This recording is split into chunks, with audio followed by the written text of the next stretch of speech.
pain brings about evolution, right? A lot of times, pain, crisis, that type of thing brings about evolution. And so when you have enough pain, you have enough crisis, and you just, you need another way, you look for it. And when you do start looking for it, so my journey started, I don't know, I could go down many different rabbit holes, but in essence, you get to a point where I realized at some point, I don't know exactly when it was, but I was always been on a very spiritual journey, but it was one point where I realized that my spirituality was more valuable than anything else. And that, I could get more of the fruit of living through spirituality than just existing and paying bills. And that more and more became the primary, and then everything else became the secondary. Your network is your net worth. Come listen to some of the most successful people I know share invaluable knowledge, stories, and advice in real estate, business, and beyond. This is Weiss Advice. Whether you want to take your business or personal life to the next level, look no further. Welcome back to Weiss Advice. I'm your host, Yona Weiss, and it is a beautiful day today. I'm really excited for our guest, Pankaj. You are the man, and I am so excited. Been looking forward to this interview for a long time, and I just wanted to welcome you to our show. Yeah, I appreciate you having me, Yona. It's been a while. It has been, and you've been up to a lot of things. You're always up to a lot, but kind of keeping in the limelight, which is your style more than anything else. But I want to just give people a little bit of context, because we always like to do that. We have guests of all kinds from all over the place doing all kinds of different things. And the one common denominator is usually real estate. So Pankaj is just a powerhouse when it comes to real estate. He's a second generation multifamily owner. So that's a story in of itself, how your parents came to the United States and just really grew the portfolio. And then you with your brother, I believe, right? Took it over. And now you have properties in Pennsylvania, 5 major cities consisting over 2,000 units. Okay. So we're talking about a large portfolio, which you are operating. And the last acquisition you guys made apparently was over $50 million acquisition, a fixer-upper in Harrisburg. So that's a huge, and that's without any investors. So you guys are taking down big deals. And I just want to touch on one more thing, that you got a new Karma Cast. So you got a podcast, right? Like a YouTube channel. Is it still going on? Yeah, a little. I mean, not really, to be honest. I mean, I started it, and then when the whole thing hit, the crisis and everything, it just kind of, I was doing in-person Karma Cast. Right. And so nobody wanted to come to my house anymore. So I just stopped bothering people to come for a while. So it's on hold for now. All right. But the Sharma's Karma, we've got a lot of good videos, I think, from the stuff that we did for the months that we were operating. All right, so everyone should go check that out. We'll put a link in the show notes for that. Go check out the Sharma's Karma out on YouTube. So Pankaj, tell me, what would you say? I mean, you've been dealing with multifamily for years, okay, decades, right? I mean, you grew up in it, you're involved in it. Was it something you always wanted to be involved in, just growing up around it, or you just decided at one point to take over? No, it was the last thing I wanted to do, because growing up in it, seeing it from my side of things, and just being a rebel. I always wanted to do my own thing. I like Frank Sinatra's song. I wanted to do it my way. So I tried my way a whole lot of ways. I tried my way a whole lot of ways, and eventually, when I moved back from California, I got married. A new property was on the horizon. I had a baby, so I got back involved. And it was a property that we had bought on a foreclosed property. Property had 96 units, and I think only 20 of them were occupied at the moment. It was a bank was holding it, and it was a high-rise building. And I think somebody was shot in the building like a month or two before. Wow. So it was one of those deals that I like a challenge. I like a challenge. I really. So my forte or at that time was just taking properties or taking the challenge and running with it, and the whole thing of, how can we turn this over? And that's kind of been a lot of my history in multifamily. Was we bought a lot of properties that are kind of best, get them for a good deal, and then how can we make this a safe, stable environment? Right. for everyone, Yeah, and that's very challenging. I mean, help the community. those type of properties, I mean, yeah, obviously when your focus is to build a community and you have a whole team that's doing it together and you're able to do that, but it's difficult when you're taking down such properties that are distressed. I mean, that's really the word that comes to Yeah. mind. Really distressed. You're talking about properties where it's half vacant or There's more. massive neglect. There's massive neglect going on for years and years, and yeah, it's really hard to go in and change a demographic and change an apartment complex. It takes time, So our approach to the multifamily has been a slow, steady approach. Patience over a period of time. Hmm. Nothing quick overnight type of deal. And you guys hold all the properties that you acquire over the years, or there's some sale on the Pretty exits? much, we're pretty much buy and hold. Eventually, sometimes it does make sense to sell off a smaller property to parlay that into a larger purchase. Yeah, Hmm. definitely we go for that. Awesome. So you would consider it like Roughly. a family business, really, not like your Yes, typical syndications with investors and all that. right. So my father's 80 years old. He's at the office right now, looking So over the collections from the previous month and helping my controller like make sure that everything's right where it's supposed to be. And so yeah, he's still involved to this day. He's still even when the COVID crisis thing started and there was a shutdown here. The hardest thing I had, my hardest challenge was to get him to stay home. mhm. He would not stay home. To get him to stay home for 2 weeks, I couldn't do it. You Wow, know, hard work is in your blood, obviously, right? I'm the opposite end. I had a father that was a workaholic, so I kind of like the, you know, Like a not take bust my off butt so party, much. have a lot of I went fun. to the whole extreme, and now I've got a kind of a balance. So how did you manage to balance that? I know you talk a lot about mindset, and you talk a lot about I've listened to a few of your karma casts and those things. Talk a lot about the inner, your inner being and how to handle that. I mean, so what does that consist of? Like, how did you go from that kind of rebel who was Right. off, doing his own thing, and then coming back to live kind of a more balanced life and run a very large operation? It's been a very long journey. For the most part, pain brings about evolution, right? A lot of times, pain, crisis, that type of thing brings about evolution. And so, when you have enough pain, you have enough crisis, and you just, you need another way. You look for it, and when you do start looking for it, so my journey started. I don't know. I could go down many different rabbit holes, but in essence, you get to a point where I realized at some point, I don't know exactly when it was, but I was always been on a very spiritual journey, but it was one point where I realized that my spirituality was more valuable than anything else. And that, I could get more of the fruit of living through spirituality than just existing and paying bills. And then that more and more became the primary, and then everything else became the secondary. Yeah, so the way you're able to balance your life is just focusing. I guess, I mean, there's a very broad definition of spirituality, but my take on that, and you correct me if I'm wrong, is just kind of focusing inward, realizing the inner strength that you have, realizing that really all that power comes from a source beyond you, and channeling that energy to fulfill what your purpose in life is. And for me, like, it's like for me, everybody's spirituality. I use spirituality as a general term, but for me, Right. it's like I need time to myself. I need quiet time is important for me. Everybody I think is different in how their spirituality fleshes itself out, expresses itself.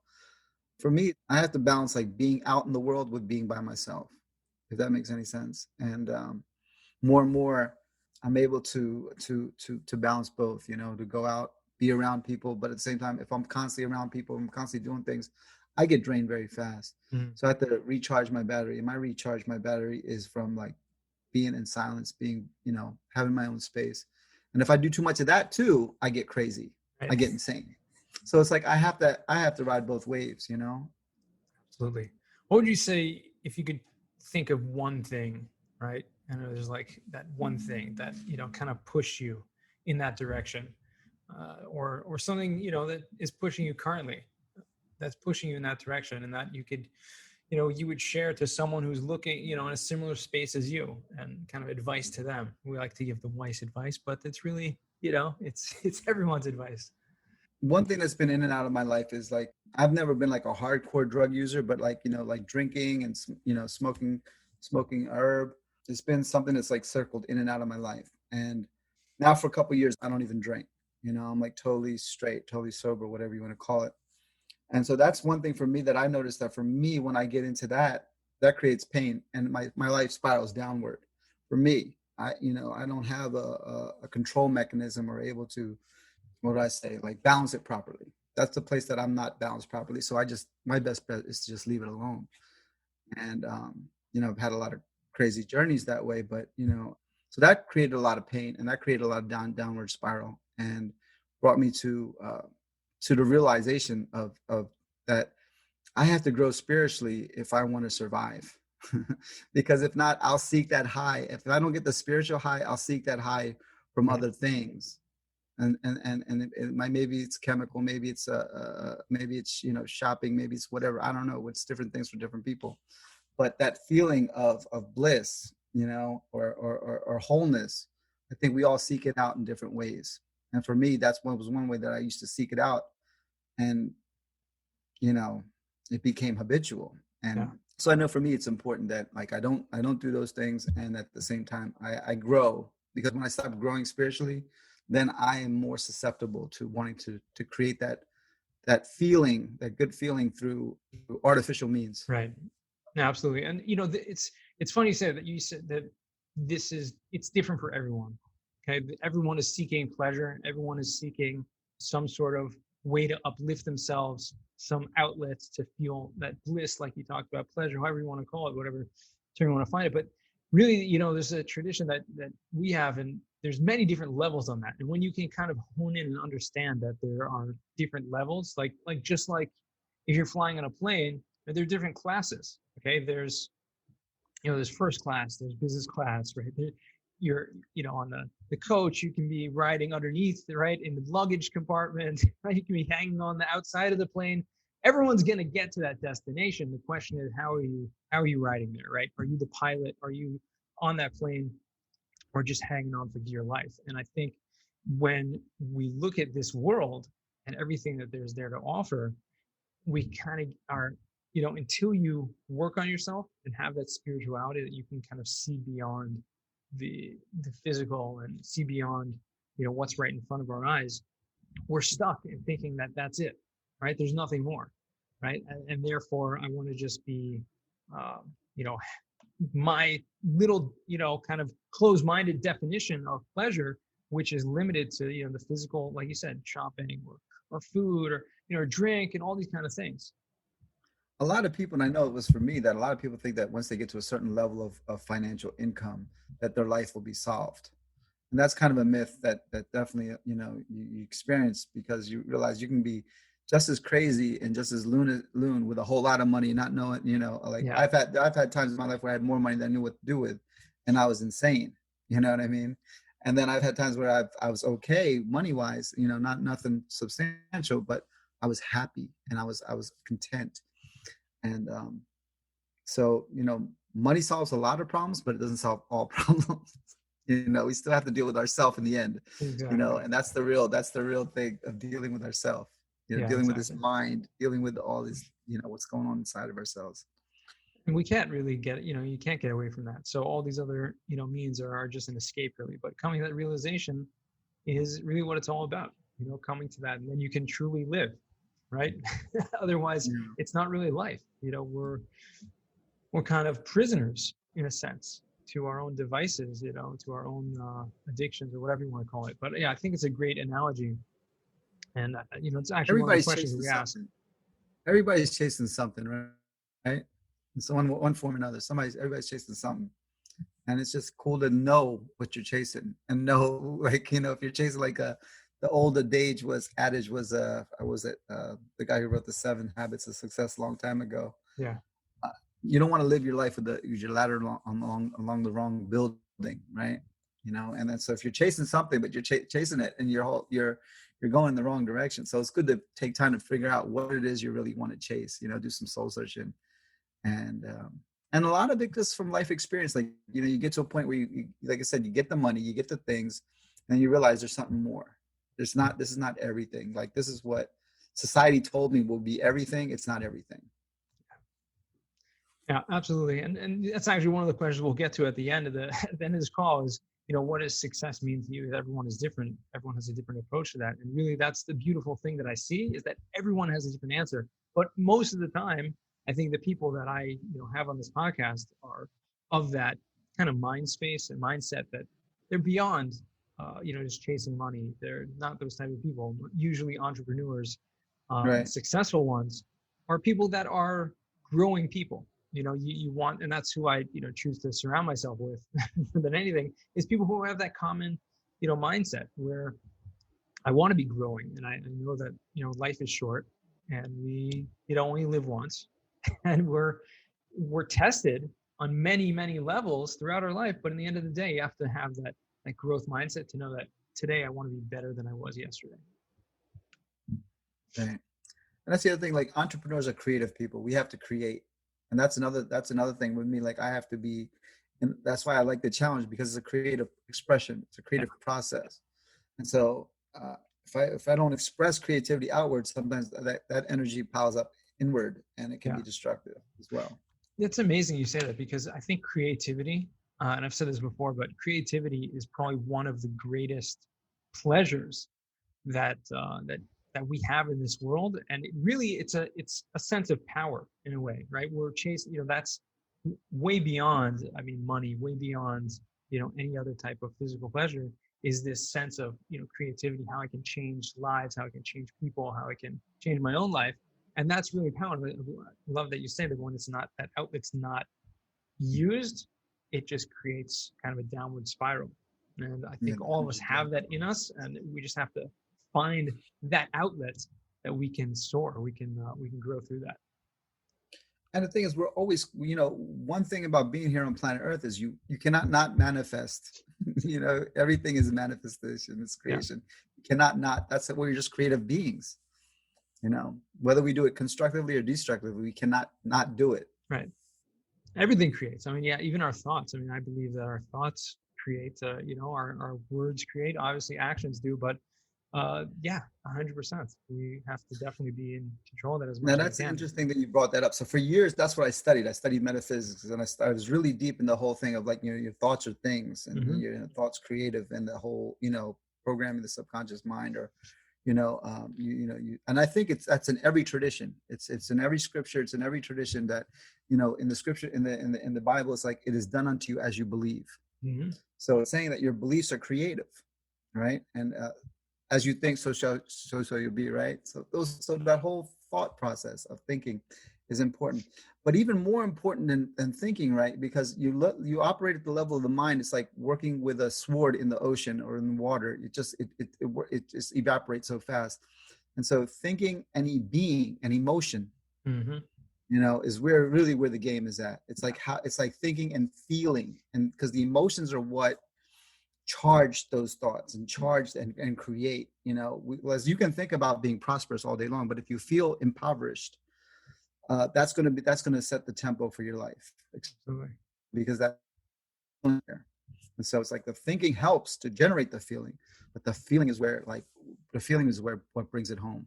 Yeah, they're very much interconnected. So, it can go both ways also, right? We can have emotions that will drive us, in certain directions. We need that kind of cool, mindfulness, bringing us back to the ideas, the wisdom to kind of put us on track, and kind of quell those emotions that can bring us off track. So it works definitely in both directions. So I love that. Yeah, and I think you're right. Every tradition has these beliefs, and it's really about, like you said, that growth mindset, really just tuning in with where you're at and how you want to grow.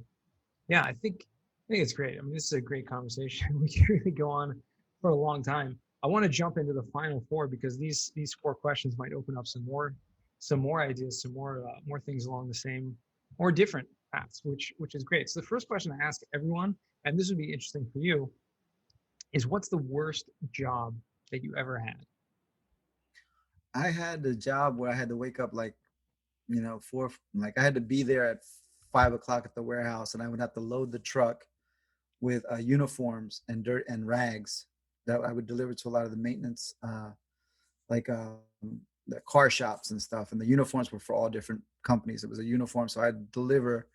And I was young. I was in my 20s, but that was like I didn't last long there. But I just the whole thing. I'm not like I wasn't an early board at that time, and just waking up and just going to all these places and dropping off the uniforms, picking up all the dirty uniforms, picking all the dirty, greasy rags, and then having to come back and unload the truck and all that. So the work at labor stuff wasn't that bad, but the fact is then they also got us like having to sell different things.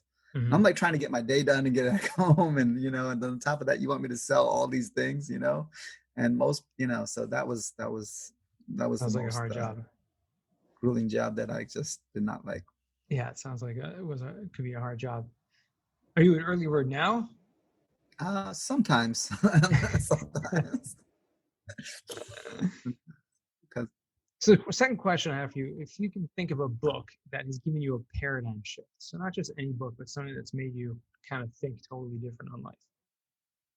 So there's a book, one of my books that I always bring up on the podcast is called Creating Money. I've had the book for over 20 years, and I just started doing a course on it. And on my channel, if anybody goes to it, I got like a couple of the first 4 chapters up there of going over the first 4 chapters in that book of Creating Money. And it's the keys to abundance, and it's really it's all about spiritual principles involved with money and abundance and energy and that type of thing, and what we were talking about, the thoughts and the feelings and all that manifestation process. Absolutely. Yeah. Checking By that out. Sanaya Creating Roman and Money. Dwayne Thacker. Okay. We're putting that in the show notes. Anyone wants to Yeah. check that out also. And go to, obviously, go to the YouTube channel, which we'll put there also. And you can check out first 4 chapters. And maybe by the time this is out, maybe there'll be more. So definitely check that out. This third First question. 4 chapters in that book set up the basis. Oh, I see.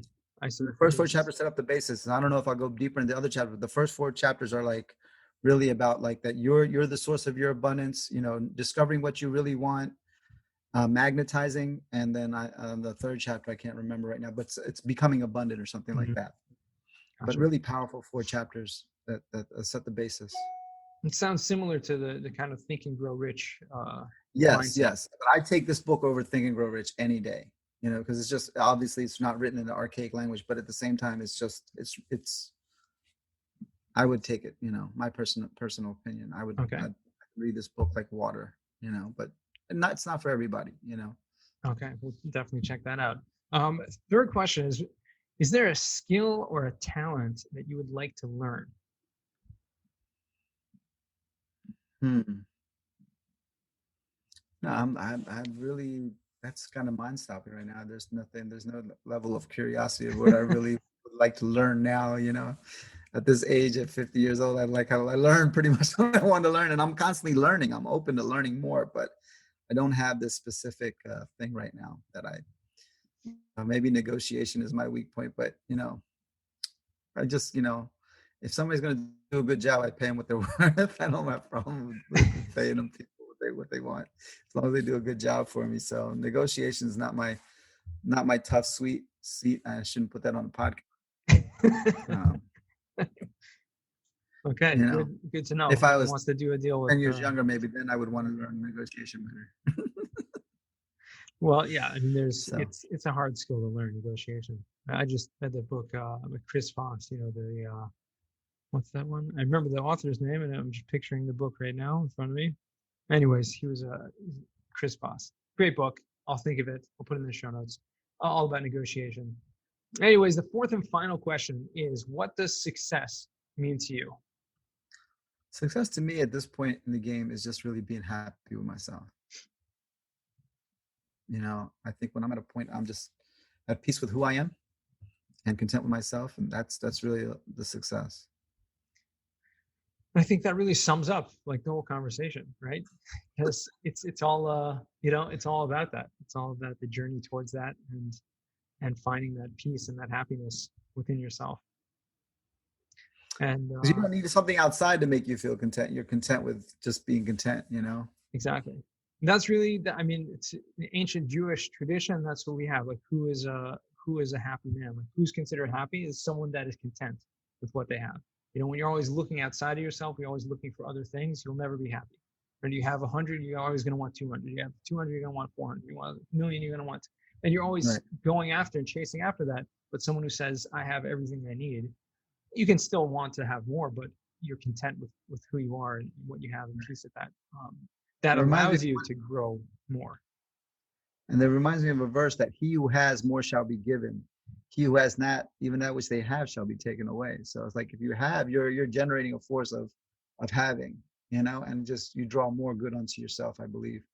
But if you focus on what you don't have, you feel uncontent, you'll just never be happy, no matter what happens to your life. Yeah. You'll always be miserable. Then you just constantly, have more and more stuff to complain about. It's not going your way. 100%. And I remember the name of that book is Never Split the Difference by Chris Voss. So anyone wants to check that out, that's the negotiation book. And Stephen Covey was the name of the 7 Habits, the author of the 7 Habits.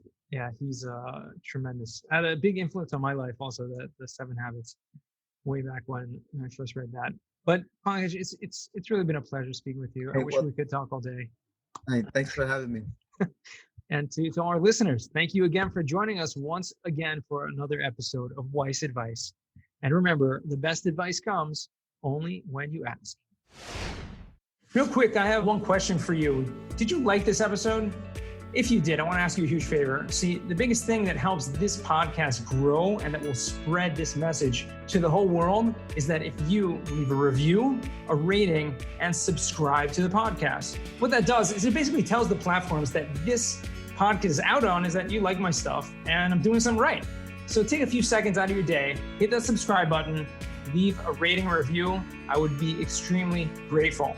Also, I want to hear from you guys. So I want to hear some feedback. If you have any questions for future episodes, please find me on LinkedIn, send me a DM, a connection request, Yona Weiss, and I'd love to hear from you.